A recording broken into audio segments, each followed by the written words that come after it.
Good evening, fellow viewers. My name is Inokjima Amwako, a student of Kwame Nkrumah University of Science and Technology, and I'm here once again to present to you something on corporate governance and strategic leadership.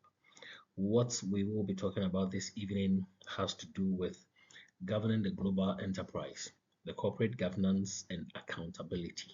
So, without wasting much of our time, I would like us to delve into the substance of our presentation this evening. So let's look at the background of corporate governance. Basically, when we talk about corporate governance, it simply refers to the systems through which organizations are directed and controlled. And so, with any institution you have, once the authorities are putting in place structures, measures to ensure that any other decision you come out with goes on well or argues well for the betterment of the institution, it has to do with corporate governance. Corporate governance thus ensures transparency, accountability, and ethical leadership in business operations. So, just as I am saying, once you are able to practice good corporate governance, you will be able to ensure all these tenets are also well achieved. Modern corporations operate globally and interact with diverse stakeholders. Corporate failures such as Enron and Wirecard highlight the consequences of weak governance. So basically, what we are trying to say here is that once you have a weak system in place, once you have a weak corporate governance system in place, these are some of the challenges you are going to face. Breakdowns, um, uh, inadequate resources, expansion of resources, and all the negative things that can be attached to the failures of weak governance once you are running a company. The purpose and objectives of this presentation also has to deal with the importance of corporate governance in achieving business success. And then we are also going to try and explain the theoretical foundations of corporate governance as we did in our earlier presentation.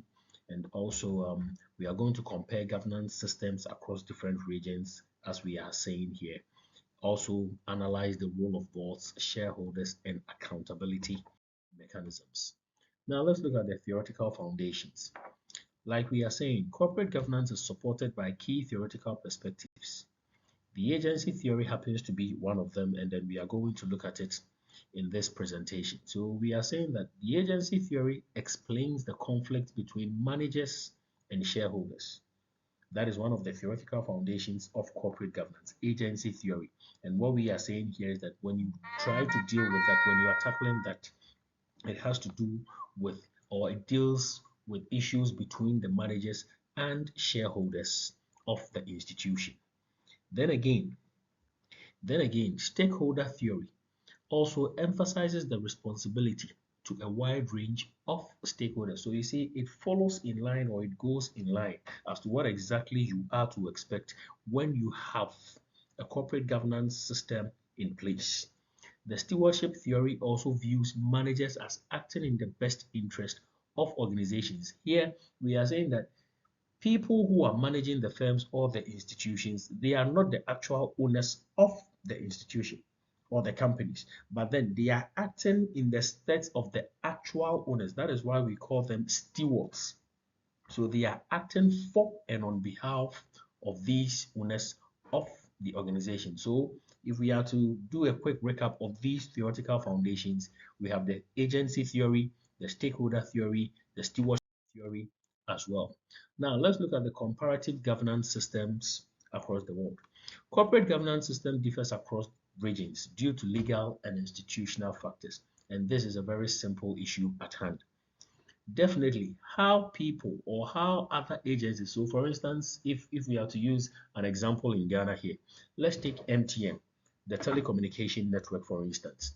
How they may run their corporate governance systems would definitely be different from how Telecel is going to run their systems. Likewise, Airtel, Tigo, and any other ones we may have in the country. And that is exactly what we are trying to explain here, that corporate governance systems, it differs across various regions.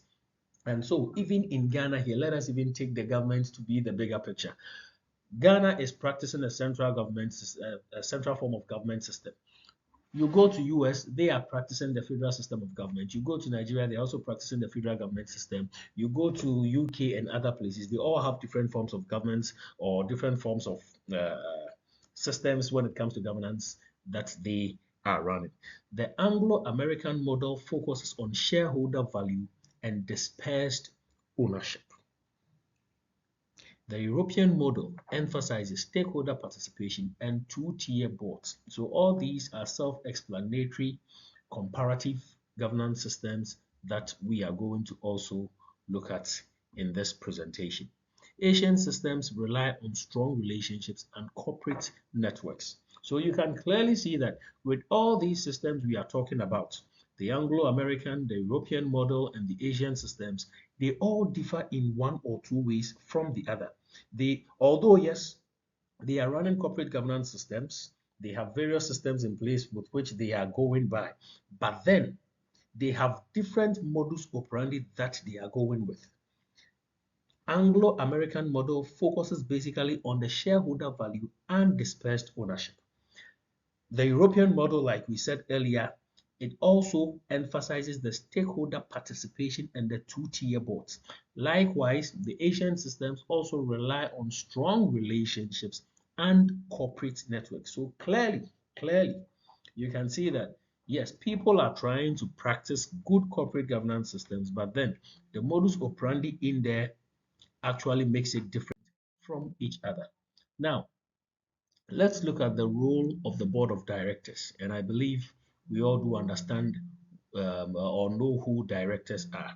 What basically we are going to look at is the role they play, their duties in simple terms. Now, we are saying that the board of directors is responsible for overseeing management decisions.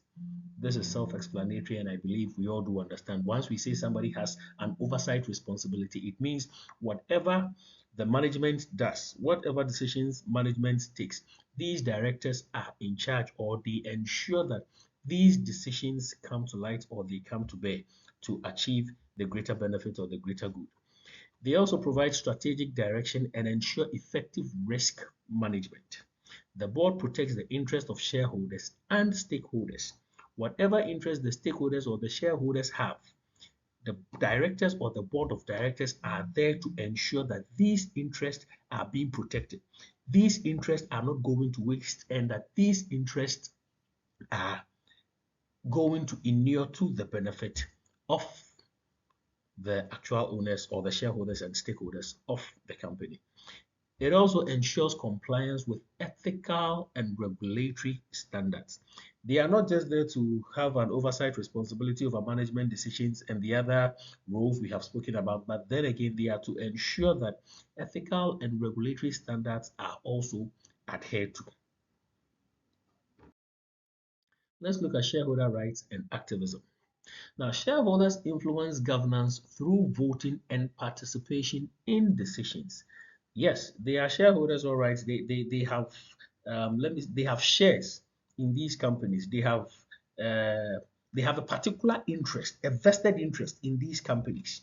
So they have to partake or they take part in whatever decisions that are being made day in, day out through a voting process. Because you know, once you have a number of people coming together to ensure that something inures to the benefit of all, definitely there are going to be competing interests and all that. So these shareholders do influence the governance process through voting and also participation in decisions. They have access to financial information and corporate disclosures. Institutional investors play a significant role in shaping governance practices. With their expertise, with their knowledge and everything they have, they bring it to bear to ensure that governance practices do shape whatever thing the company or the institution is engaged in. Shareholder activism promotes accountability and corporate reform. Accountability and corporate reform. The fact that you are a shareholder does not mean that you cannot promote accountability. Whatever resources you are taking out there, whatever finances or monies you are taking out there, you need to ensure that yes, it can be accounted for in the end. And once that is done, you are going to achieve.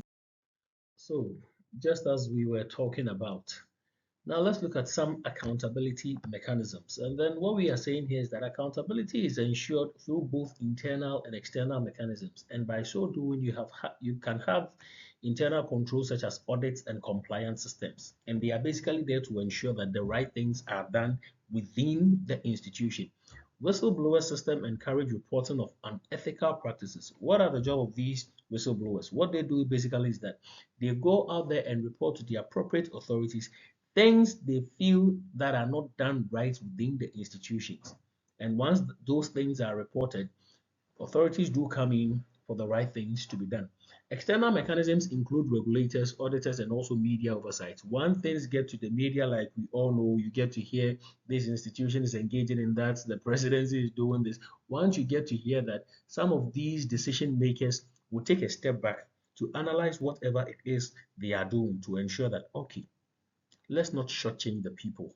Let's rather do the right thing. So these are some of the accountability measures you can also use to ensure that good corporate governance systems are practiced across various institutions.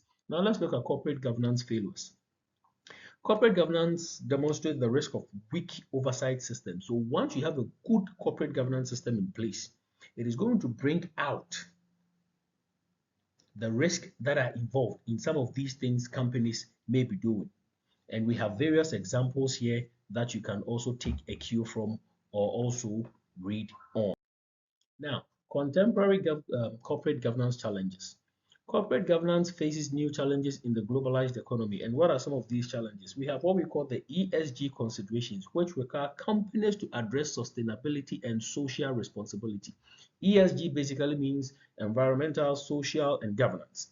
Once these things are incorporated, once these things are embedded or inculcated in the corporate governance systems, be sure or be rest assured that you are going to have a very solid and a robust corporate governance system that you can also move along with. Cybersecurity risks threaten data protection and organizational stability. Executive compensation and board diversity remain key governance concerns. Now, the practical implications of all these things we are talking about is that basically organizations must strengthen board independence and expertise.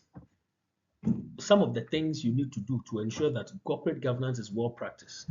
Organizations must strengthen board independence and also the expertise. You just cannot go out there and bring in anybody to do. I mean, once the person feels like, oh, I know somebody in the company or the company belongs to my father or my uncle, I can just go in there and do anything, whether I have the qualification or not. No, you can't do that. You must look out for experience and expertise. Effective internal controls and risk management systems should also be implemented. So just as we looked at on the other slide, once you are able to effect proper internal and external mechanisms, accountability mechanisms, you are going to achieve the set target you have set for yourself. Ethical corporate culture should be promoted through leadership and compliance. Compliance is very, very, very key. Compliance is very key. Once you are able to do that, things are going to inure to the benefit of the institutions. Transparency and stakeholder engagement must be improved. The fact that you may be owners or shareholders or whatever your title may be in the company, you still need to be transparent to the people you are working with, because it is also going to boost their morale, if I am to say. It is going to boost their sense of working and every other thing that you need them to come on board with. They are going to do that. Once you are transparent to them, you make them know what exactly is involved in every single thing that you are doing. And so, looking at the conclusion of whatever we have said today, we are simply saying that corporate governance is essential for transparency, accountability, and sustainability. Sustainability is very, very key. It is very, very, very key. With whatever thing you are doing, once you happen to find yourself in an institution, whether you are a shareholder, in fact, whether you are even practicing the agency theory, the stewardship theory, or whatever foundation thing you may want to go by, you need to ensure that at the end of the day, whatever measures I am putting in place to ensure that corporate governance or good corporate governance is practiced, would it be sustainable? You need to look carefully at that. It must also align with managerial decisions and stakeholder interest. Strong governance enhances investor confidence and business performance. It is a strategic foundation for long-term success in global markets. And so, just as we have already said, once you are able to practice good corporate governance, be rest assured that every other thing the institution sets out to do would be well achieved for the proper benefits to also accrue for the company. Thank you.